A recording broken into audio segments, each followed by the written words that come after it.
Greetings viewers and subscribers. Welcome back to Eddie Vision. I'm your host Eddie Goda, and this is a channel where we look at sports differently. Now, after the dust have cleared, Jamaica 0, Trinidad and Tobago 0. In the second game of the two-game series, Jamaica walks away with a draw. A much better performance from the game in Mobay, but still a lot of improvements needed. Overall, the team was more dominant in terms of ball possession. We had the ball a lot and we were the one probing and looking to get the goal. However, that was not meant to be. Half chances from Phillips, Richards and Anderson left the Jamaican fans on their knees. In terms of support, I believe the JFF got a lot of support for this game. The stadium was reasonably full. A lot of persons turned out in their colors, a lot of persons turned out in their new Adidas kits. So I know the JFF must have been happy for the turnout in this game in Kingston. The fans came out. A lot of persons were there to see Whisper. Persons were there to see Amari Hutchinson as well. So this is looking good for the future. Players are pulling out the crowds now, and it can only improve going forward.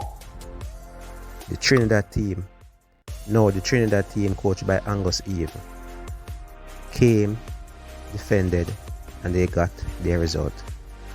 In his press conference interview, Angus Eve basically stated that the team came to counter-attack. They knew Jamaica's strengths and they did their best to nullify them. He stated that we were mainly attacking through long balls. He actually said that he played a European team out there, a lot of long balls, and we played balls down the channels as well. Very disappointing from a Jamaican fan, a fan that wants to see the ball on the ground. A lot of folks want us to play through the midfield. Many points in that game, the midfield was basically non-existent. At times, Jamaica was playing 6-4, 6 defenders and 4 forwards. Huge spaces in the middle of the field. So I guess it was very easy for Trinidad to defend that. We were one-dimensional. Long balls through the channels, trying to break the offside line. Many balls played through, but a lot of weight on those balls, so we couldn't get onto most of them. Very disappointing. It's going to be difficult for Coach Algrimson to really pick players from this, to go in the 18. He said he saw a few, didn't want to name any players, but we kind of have an understanding and know who some of these players are. Even though he might select a few players, he stated that these players still need a lot of development. They still need a lot of improvement. They still need a lot of improvement going forward. And that's very clear because it's a very young team. So all in all, Trinidad did well over both games. They were the underdogs. They came, they defended, they played their game. Very organized, counter-attacked, won the first game. I think Trinidad actually played better on the counter in the first game in Montego Bay. In Kingston, there wasn't any counter-attacks, pretty much, just a few. But Trinidad did what they came to do. Jamaica still has a long way to go. Trinidad was together for longer, so I guess they're able to gel more. We need another game. The coach actually said that if we played a third game, he believed we would have scored in that third game. So it takes time. So now, folks, let's move on to the player ratings for this game. As you can see, the lineup is here. And we played a 4-4-2 formation. So Wade started this one, second game for Jamaica. Foster started the first game. Wade pretty much never had anything to do. He played like half a game pretty much. Was not troubled. Can't recall any times where his goal was threatened. So to give him a standard 6 for his work there, can't give him anything higher because he wasn't really active. Let's go to right back. Lembe Kisa started, the man from Wolverhampton in England. I don't think he had a great game defensively. The times when Trinidad attacked, they mainly attacked down his side, and that he was left wanted. His man beat him about 3 times going down that right hand side. So I have to mark him down for that, so I'll give him a 4. Didn't see much of him going forward, so a 4 for Lembekisa. Now the right centre back, Topi, again didn't have much to do when he came on to making his clearance. He did that well. Hold the line well as well. So again, a standard 6 for Topi. His centre back partner, Adrian Mariappa, Capo. He was the more active of the 2 centre backs. Read the game well. Used his experience, came over, made blocks, made clearances, was good in the air as well. So I would give Adrian Mariappa a 7. Now the left back, Thomas, again was very quiet. Going forward, did not offer much help to Omar Hutchinson on that side. Was not up and down, was not overlapping. So attacking wise, we suffered a lot on that side.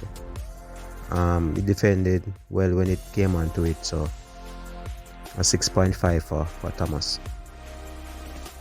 All in all, the back 4 did reasonably well. Obviously, it's a clean sheet, so we have to give them credit for that. However, I don't think they were really tested as much. So in midfield on the right hand side, Lamar Walker, very lively as usual. Looked to play balls to the strikers. Played one good ball. Almost had an assist to, I believe, Anderson when he switched flanks with Omari. Started on the right, he went over on the left hand side. Had some joy, but then reverted back to his position. All in all, I'll give Lamar Walker a 7. Could have been much better, but could have done a little bit better, but his game was lacking a bit. In the middle of the park now, the number 8 Phillips, lively as well. You know, was a part of most of the things that we did well. So without really making a huge imprint on this game, so I give him a 7 as well. Joshan Angling, he played a defensive midfield role. I believe he was very tidy, never really gave the ball away, you know, always there to receive the ball, you know, deep. Played 1-2s with his midfield partners, release stress most of the time, took some of the pressure off the centre backs coming deep, picking up the ball. You know, he only played a half, but I give him a 7 as well. Now on the left side of that 4, man from Chelsea, Omar Hutchinson, huge fan favourite at the office. However, I don't believe this game was his best for Jamaica. He huffed and puffed on that side, but wasn't able to beat his man most of the times and lost the ball. His crosses wasn't good, you know, free kicks wasn't good as well. Very frustrating showing from Omar Hutchinson. You know, the fans in the stadium were on his back for most of the game. You know, he's a player that I have a lot of ratings for, and he can do better.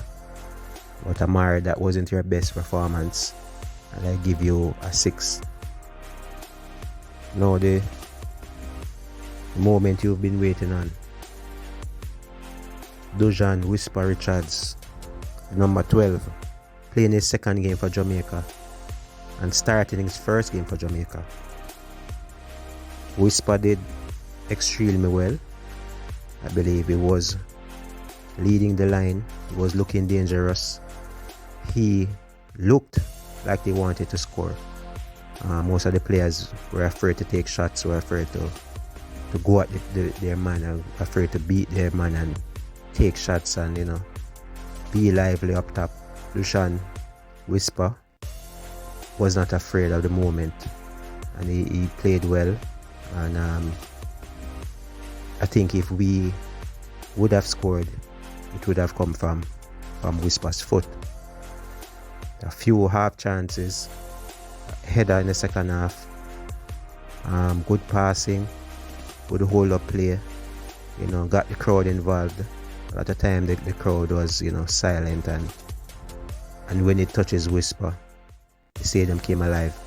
So Dujan Whisper in your second game, I will give you an 8. Good showing. His strike partner Anderson, very lively, a lot of running. They call him track star. He was up top fighting, trying to win the balls, trying to win lost causes, pressuring the goalkeeper. Had a few half chances as well, when the ball was played over to him. Just unlucky the keeper came out well and got some of those balls, but he looked lively as well.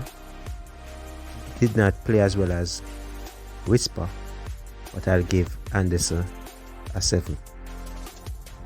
Now in terms of the substitutes, Foster, a standard 5. He came on replacing Waite in the second half. Again, didn't have much to do. Tyler Roberts came on very lively. Was not on for long, so I have to give him a standard 5. The same for King. He came on, was very tired as well. Tried to play a little bit higher, tried to step into midfield, which we needed. So King also gets a standard 5. Ravel Morrison, again, the midfield was not there. The midfield disappeared in the first half. Ravel came on to kind of fix that situation, but tried his best, but we still saw some of the same stuff that we saw in the first half. No midfield play, no progression from midfield. The Trinidad team was not pressing, so we had the entire middle to run at the back line and run at Trinidad, but we did not do that. We turned back a lot of balls, and Ravel was guilty for some of that. He tried to play a few long balls. I believe he played one good ball. However, wasn't good enough, so standard 5 for Ravel as well. Jordan Fletcher came on late. Can't really give him more than 5. So now let's move on to the coach, Coach Al Grimson. Second game on Jamaica soil. First game, lost. This was a game for Jamaica to come out and win. Show us that the first game was a fluke. The team improved a bit, but gaping holes, especially in that midfield. He tried his best to solve that issue by bringing on Ravel. He kind of fixed that midfield, but we still saw the same problems. I like the move to put King in as well. King is one to step into midfield, but he didn't do that. Better performance. We did not lose. So Coach Al Grimson, I'm giving you a 6. So there you have it, fans. Jamaica 0, Trinidad and Tobago 0. Game review and player ratings. Now it's your turn. Drop your player ratings in the comment section below. Let me know what you guys thought about the game. Let me know what you guys thought about the team's performance. Let me also know who was your man of the match. My man of the match was Dojan Whisper Richards. Let me know if you agree. Thanks for watching. This is Eddie Guna. Always remember, like, share and subscribe. This is Owen Hill from PFJL, CEO of Professional Football Jamaica Limited, home of the Jamaica Premier League, the Gold Cup, and the El Clasicos. You're watching Eddie Vision. Please ensure to like, share, and subscribe. The baddest thing around town.